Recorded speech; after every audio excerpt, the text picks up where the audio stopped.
Hi guys, I just forgot to say the very last thing in the previous video on my very first day, working day at paid job at Upwork, that tracking time is really looks like a video recording for YouTube. So you actually turn this record button or time tracking button only in case when you're about to deliver the very gist of your actual job. So that's one of the very important things that I was actually supposed to say in the previous videos. I'm just sorry for I didn't say this in that one, and as I have already promised in the previous video that we're supposed to start some Scrapy tutorial in this one, and this would be like an introduction to Scrapy. And in order to type the code myself, like I always used to do,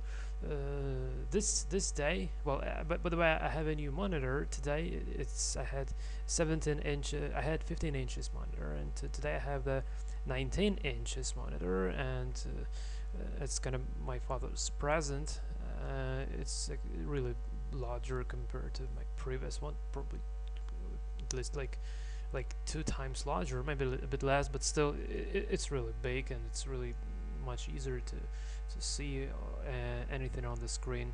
Well, but that's not the point. Well, actually, that allows me to have the multiple windows opened on the screen, and as well to feel comfortable, and especially when you're tracking the times for Upwork, it's also really kind of convenient when you have the multiple windows opened simultaneously. Okay, so in this tutorial we're supposed to talk about the very gist of how to deal with Scrapy, and trying to understand not the technical parts, not the coding itself, but it's rather more about like what is the web scrapping all about. So just trying to understand the very gist of this profession as a deep specializations. Like the scrapping itself might be kind of divided into many parts basically, and you can specialize even deeper, but still compared to the web development in general,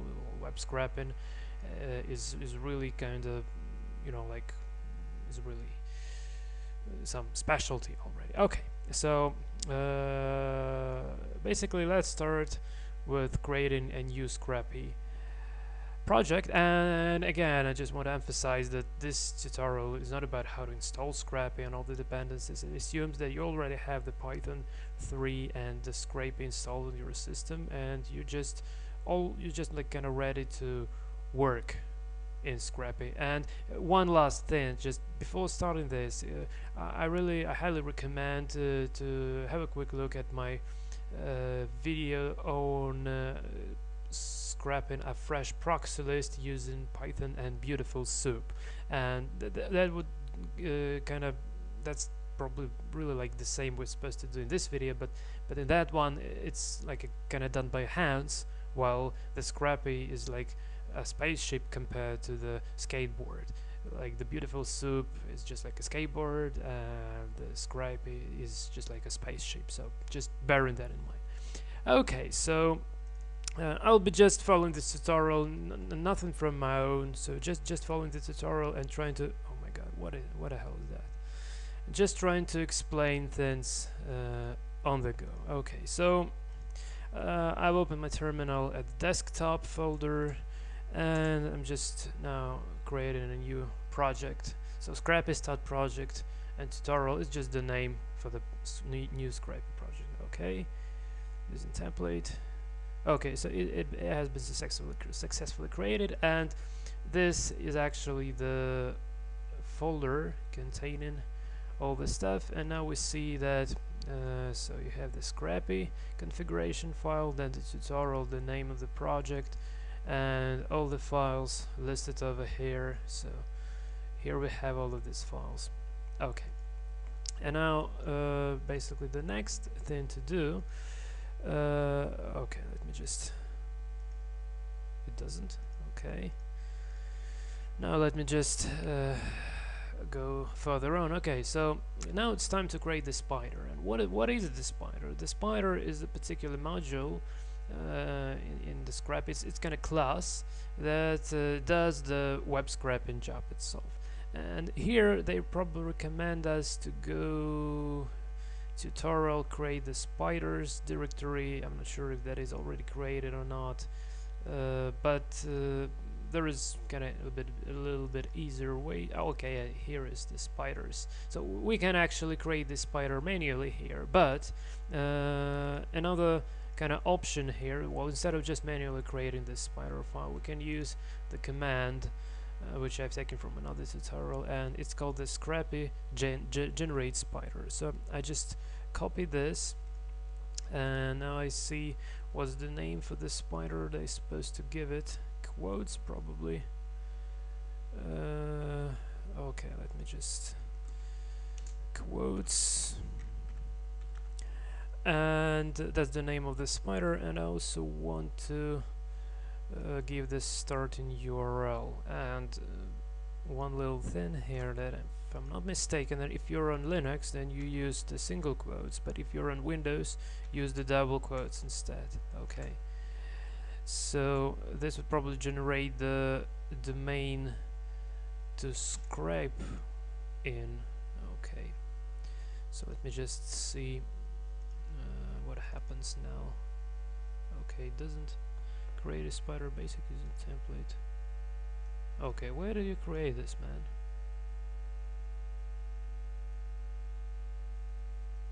Oh, it probably is created as in the desktop. Okay, just kick this away. No, it's not what I need.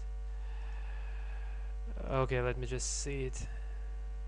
Okay, yeah, let's. I had to change folder to tutorial spiders. Yeah, sorry, I got that. Okay, just got. I'm still new to Scrapy, guys, just like as well like you do. Okay, go to the spiders and paste it here. Okay.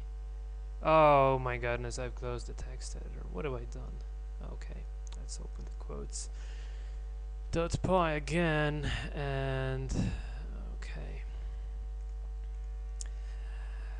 Okay, so here is our code, and the little difference. So there are two major ways to define the URLs to crawl through, and the difference is, the one way to do things is using the request object, and this comes really handy in cases if you want to say set your own headers to the HTTP GET request, or maybe just some proxy services, proxies. I'm not sure about proxies yet, but that's just, well, okay, forget that.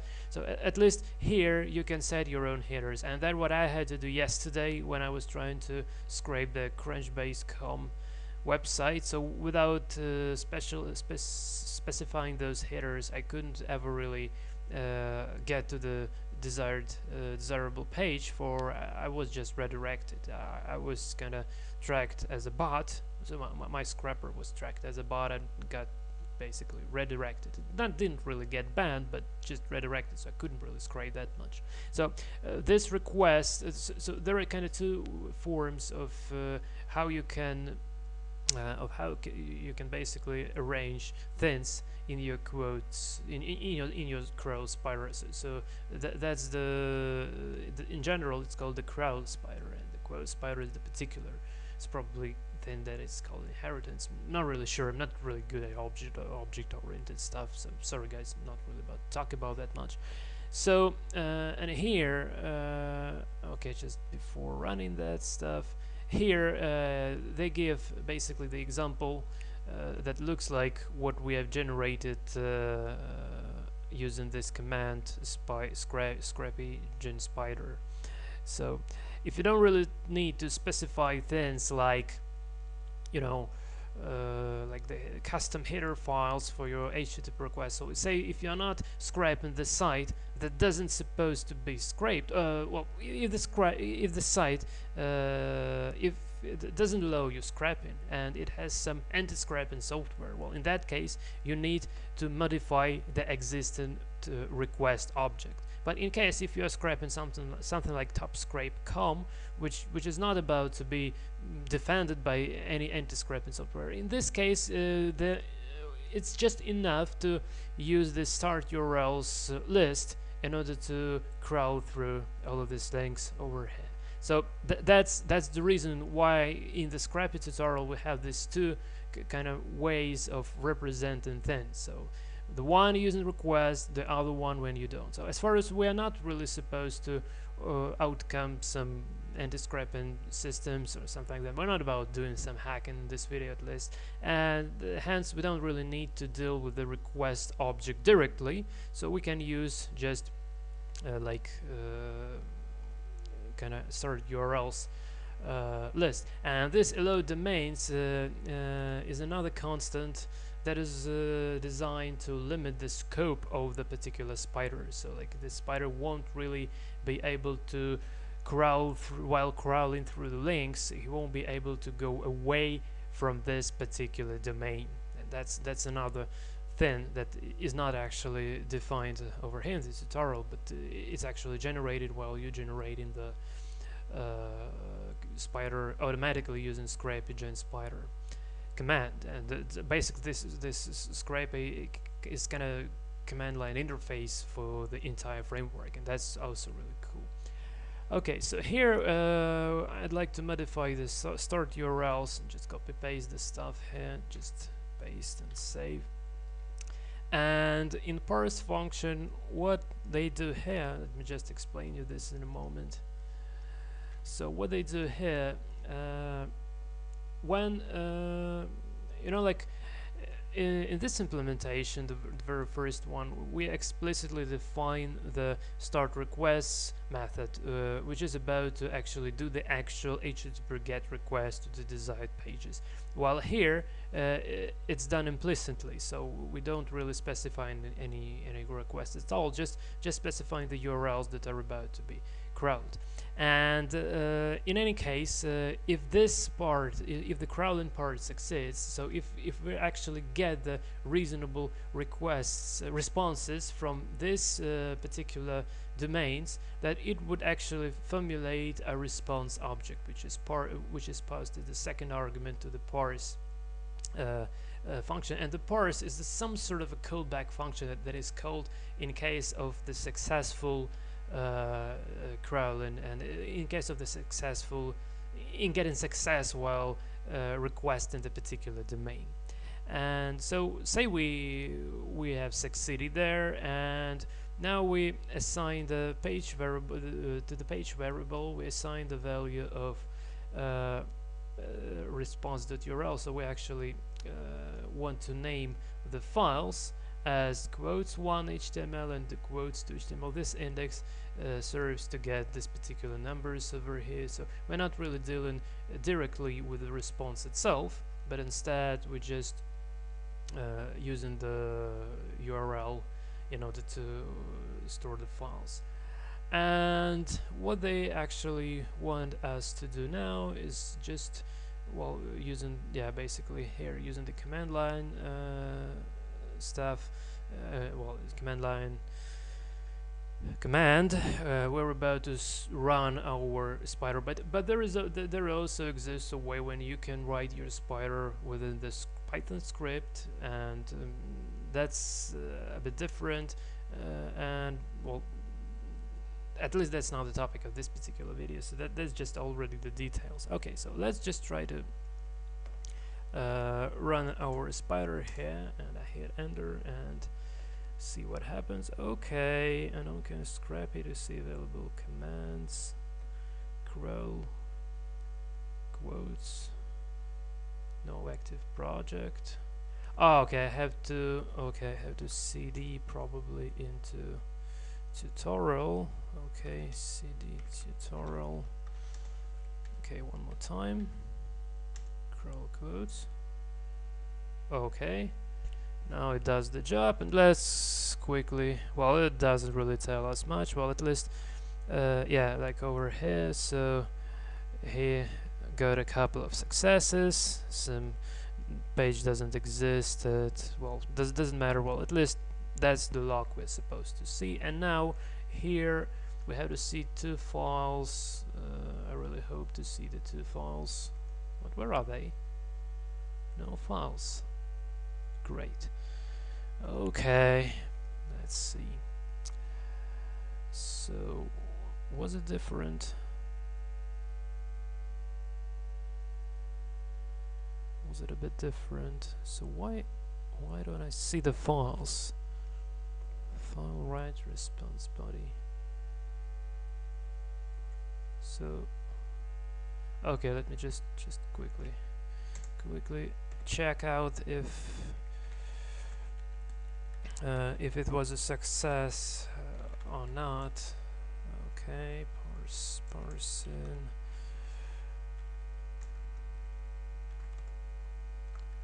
So scrappy ground quotes. So okay, so parse into both of them. File name page. Okay, probably I don't save the response here. Okay, let me just blind copy pasting is a bad thing, really. Okay, URL response to body. Okay, the same here. Response and body. Okay, I have no idea why it doesn't basically. Oh, okay, here it is. I don't know what was wrong in the first time. Well, now it is. He saved this. Okay, yeah, okay. It's in the folder we're now at currently. Okay. Well, let me just show you this stuff. So I just open the quotes 1.html and the second one as well. Okay, sorry guys, I'm still new to Scrapy, just like you are, basically. So I'm not about to teach you here. I'm about to show you how do I learn. How am I learning myself, basically? That's about to be something motivating you to learn things yourself as well. Well, I'm not really sure. So he didn't really kind of did any sort of CSS styling here. He just saved the bare HTML without any CSS files. Well, not sure if that is what it's supposed to be, but probably it is. For we just really saved the body of the response. So we didn't really. Yeah, it wasn't forced to store the CSS, so probably that's what we're supposed to have here. Okay, and well, okay, can skip this, and now it's time to start extracting some data. And here, what they suggest, it's scrapy.org. It's the documentation. They suggest to use the Scrapy shell command line interface tool in order to basically do some tricky thing to. Okay, let me just show you this. So we would be opening. Well, the one way is to pass the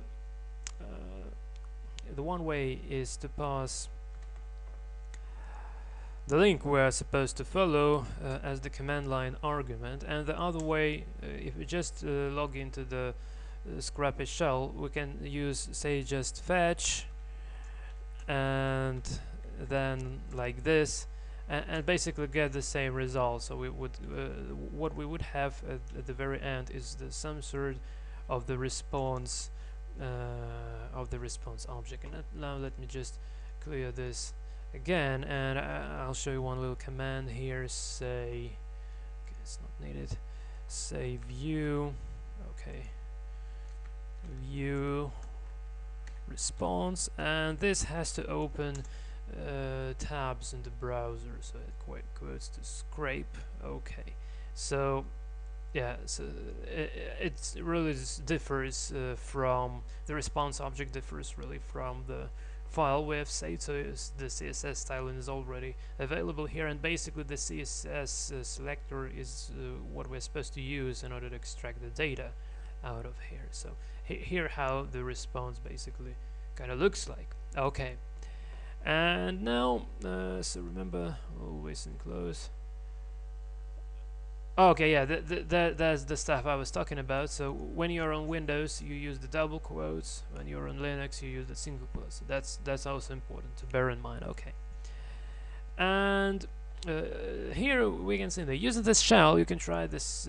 Try selecting elements using CSS with the response object. And here what they do, response.css title. The .css is the CSS selector, is the inner mechanism of Scrapy that allows you to extract the elements basing on the CSS classes.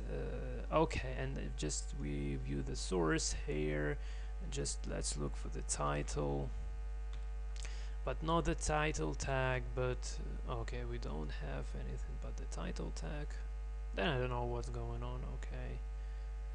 Okay, let's just follow the tutorial and see what happens. Response.css title.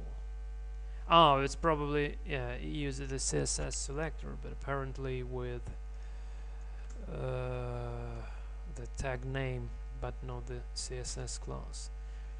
Okay, selector express the setting of self-title. Well, exactly the one we have. So the result of running response is a list like object called selector list, which represents a list of selector objects wrapped around. Okay, and now we title the text close to scrape. Okay, just one more thing. So title. Okay, yeah, this is yeah. I'm sorry, guys. I've seen the I've just I understand what's wrong. So you can also use things like dot title, and in this case you won't be dealing with the text, but with the CSS classes. Well, that's really important. But if you don't really use this little dot here, that you're just basically dealing with the text, and CSS selector is it's implicitly turned into XPath selector, and actually this line represents it. So it's just the CSS is just kind of built built on the XPath, something like that. So you're dealing with the CSS, actually you're dealing with the XPath. It's just more user-friendly way to do things. Okay. And now, okay, let's run this command. So we just want to extract the actual data, and here we have the quotes to scrape. And now, what is actually this double colon text needed for is, if we just move this away, we'd get the element enclosed in the tag. So here we can definitely see the title is a tag. But in case if we actually want to extract the text itself, that would be having the list of the objects. Well, as far as there is only one title over here, so it's like we're looking for a title. Okay, not here, over here. So title. No, well, here too. Well, but basically this is the only tag, so no more titles. That's why only one element in this list that is returned by the getAll function. If we would be using the get function, we would have the very first element. Also, it's an iterable, so we can so over here we can use the index value in the square brackets. Well, things like that. Okay, so here they play around a bit with this. Well, what I was actually talking now. So basically this response.css returns the list, and you're about to decide what you're supposed to do with that list. And another way is using the XPath directly, and it's also lots of documentation of the XPath extraction itself. But just to show you that how we can kind of do absolutely the same things using the XPath selectors. Basically, as you can see, well, it's not really exactly the same response, but still this data is also the same, and the XPath selector is now used directly instead of CSS selector. And here, if we want to extract the text, then we have to use this sort of syntax. And as far as we have only one element, we don't use the getAll, but only get, so quotes to scrape. And here, what the difference here didn't really return the list, but it returned the very first kind of element. Well, just it's not the list, it's just the string here. Okay, so the next thing we're about to do, so extracting quotes and authors. Okay,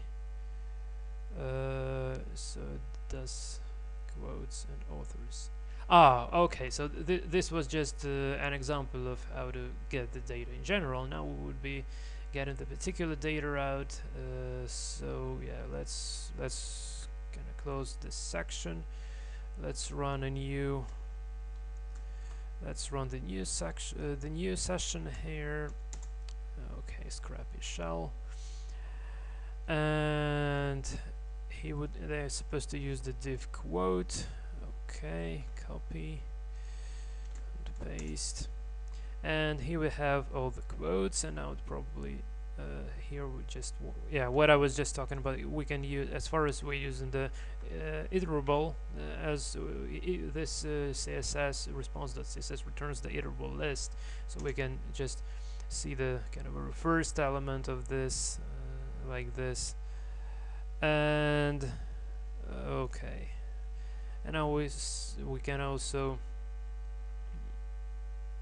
okay, now we're about to extract the text. So they're supposed to have the title variable equals to, okay, let me just copy paste this in order to just to save the time. Okay, paste. Quote is not defined. Oh, come on. Oh yeah, that's because quote is not defined. Okay, so let's define the quote variable.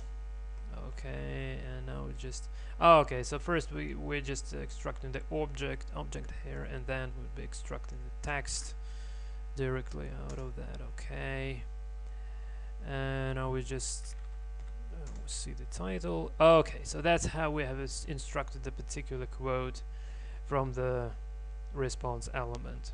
So that's how it's done. Okay, and now the same thing for the author. Copy, paste, and we say the author Albert Einstein. Okay, so a little bit more explanation on what is this. So span.text. So let me just show you. It's all about diving into the particular HTML code. So it's really important to understand HTML while working with web scraping. Okay, just copy. Let me open a new browser, a new tab here in the browser, and here. So okay, this page, and just view page source, and let's find the span here. Okay, so here we have our very first span with the text class, which has been done. Okay, where did we get the text class? Okay, span.text here. So we're not using all the spans available on this web page, but only those spans that has the class of text. So that's so in order to have the particular span that it has the class text, well, in order to get this, we have to say span.text, and this double colon text actually lets us extract the what's stored within the tag, things like this. Okay, and absolutely the same thing with the author. So here you're using the small tag and the author class. So if I'm just right, so let's Google, let's search for the small, this is the small tag, and the class is author. So small.author gives us basically, and double colon text gives us this name of the author that has made that has been quoted, basically. Okay, so okay, let me see. So okay, given the tags are a list of strings. Okay, given that the tags are a list of strings, we can use the getAll method to get all of them. Okay, this was the separate one. We used the get function, and it has returned the single element. And in case if we want actually to get all of those, we can use the getAll function that would actually return as an iterable object or list in this in our particular case. Okay, so just let's see what the text. Okay, so it's the list just exactly as in the tutorial series. Okay, and now I haven't figured out how to extract each bit. We can only iterate over all of the quotes elements and put them together into a Python dictionary. Okay, so that's actually, let me just grab this code. So I'll just explain in a minute what's going on here. Okay, it doesn't work like just okay. So let me just do this as follows. So just copy, paste, enter, and okay, let's explain this line by line. So first thing we're about to extract here is the text, and don't forget the indentation, so it's otherwise it give you a syntax error. So first we define the text variable just as we have done already, and then the author also the same, so we just copy this, okay, and then tags, and here we actually use the getAll just exactly as we did this before. Okay, getAll, and now we want to print the dictionary. Copy,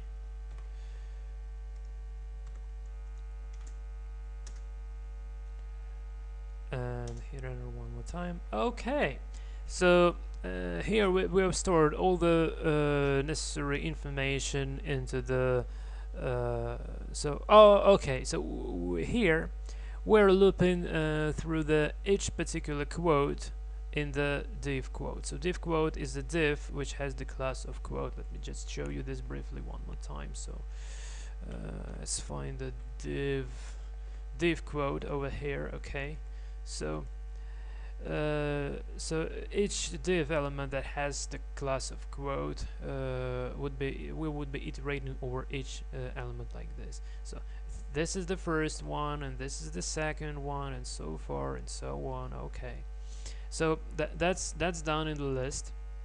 So we're looking for a quote is a navigatable string. Apparently that's the right name for this. The navigatable string in the response.css div quote. So we are looping over all the divs that has the class of quote, and inside every element we have the span of class text and the small tag small of class author.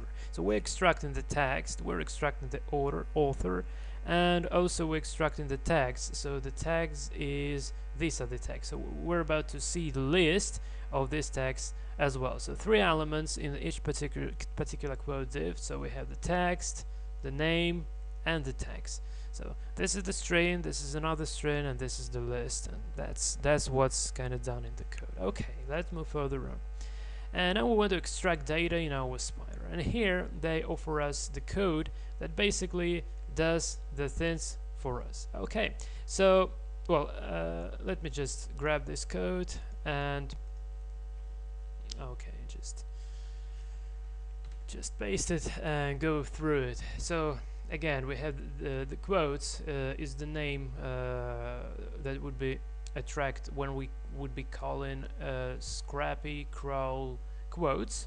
That command line, that command using the SCRAPY shell. So he would be looking for the class with the name of quotes. So over here, then we're about to scrape these 2 pages. And if we're successful, the callback parse function is called, taking the response object as an argument, and actually here we duplicate the code we've just written. Not exactly. So we are looping over every single quote in response.css in the selector that has returned the iterable of all the quotes.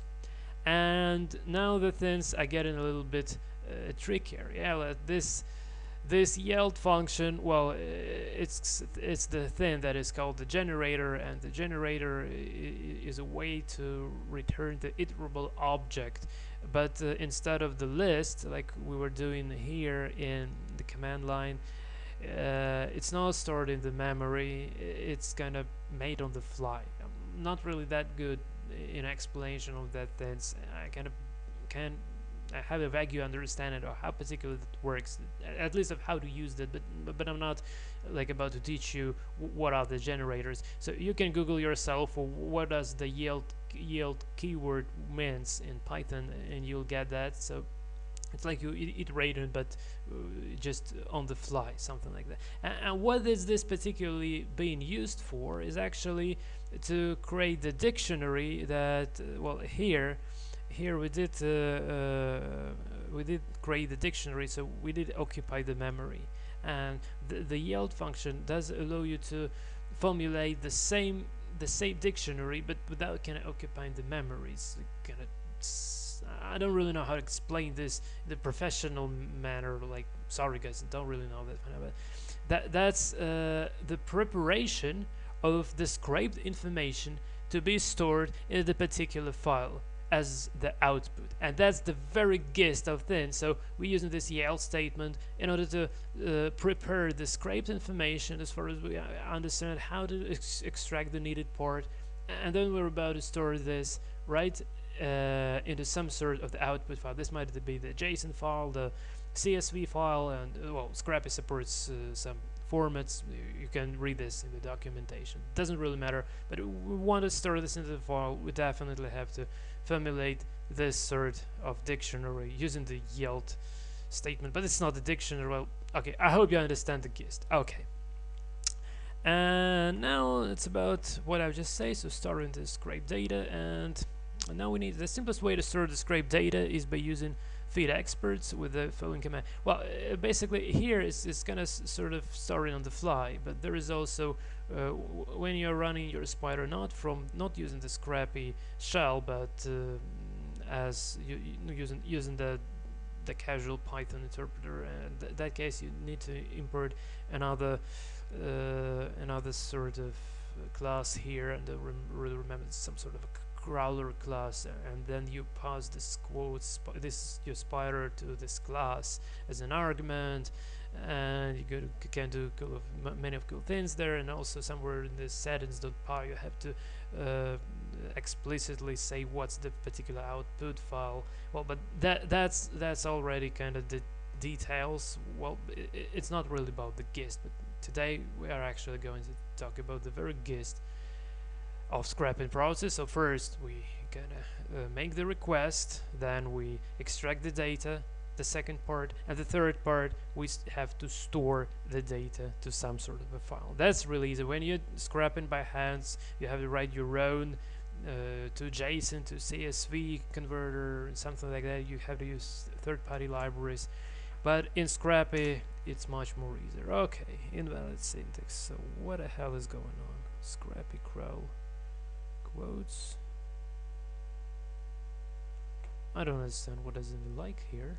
Okay, did it just save this?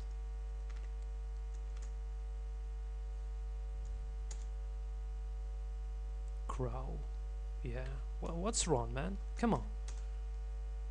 Scrapy crawl is the wrong syntax. I have no idea what's going on. Crawl. Oh. What have I done? Blimey, man. What have I done? Okay, just I'm still in the Scrapy shell. Yeah. Okay. Okay, now it's gonna work. Yeah. Okay, guys, I'm just sorry. I was within the Scrapy shell. I had to get away from that first. Okay, so let me just briefly show you the output. So what yield does if we just don't really want to store this yield also would print the stuff to the screen. So here we have our dictionary, the text, the author, we have this printed to the screen. So and then it kind of stored. Okay, And now let's see. Okay, close the JSON, open, and basically here is our JSON file here. So, well, I'm not sure about whether this is the correct sort of formatting. Well, probably it is. Well, it even creates some sort of a JSON object, list of JSON list. I'm not sure how this. Yes, probably JSON list is the right name. So that's actually the stored output. So we also can store this into the CSV file, if just to believe the SCRAPY documentations. I didn't actually yet try that, but well, I just wonder. Let's try to do this and to see whether it works or not. I didn't really yet try that. Okay, quotes CSV. I hold my breath and open this file and see what happens. Okay. For JSON is more like for the APIs. Like it's not really much for. Okay, semicolon. So how do we comma maybe? Tab space. Well, I'm not sure how to exactly. Okay. Well, also there is quoted field as text. I'm not really remember how to adjust this correctly. Okay, let me see. Okay, it just shows some weird disaster. No way. Okay, let me just open this the normal text editor. Okay, so that's the comma separated. Well, the reason why my Excel-like program didn't do things, I didn't correctly tell him what to do on this quotes for the CSV file.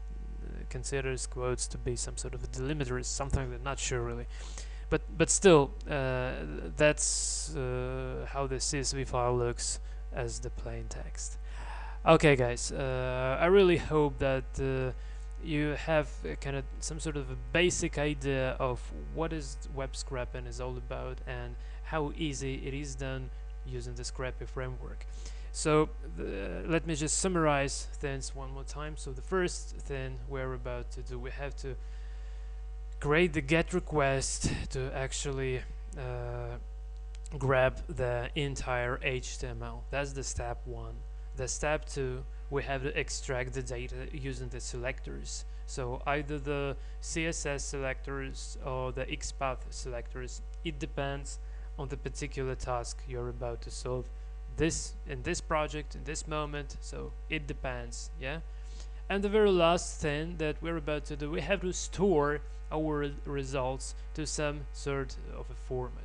Well, if we don't really, it's not necessarily needed to store this to file.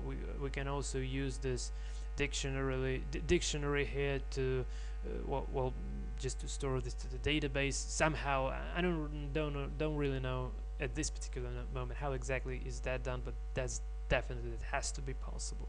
So I just really wanted to show you the very gist of what is the web scraping is and how to do this with the really kind of spaceship like tool with the SCRAPY. So it's really different compared to the pure beautiful soup, and it really allows you to do really cool things quite easily.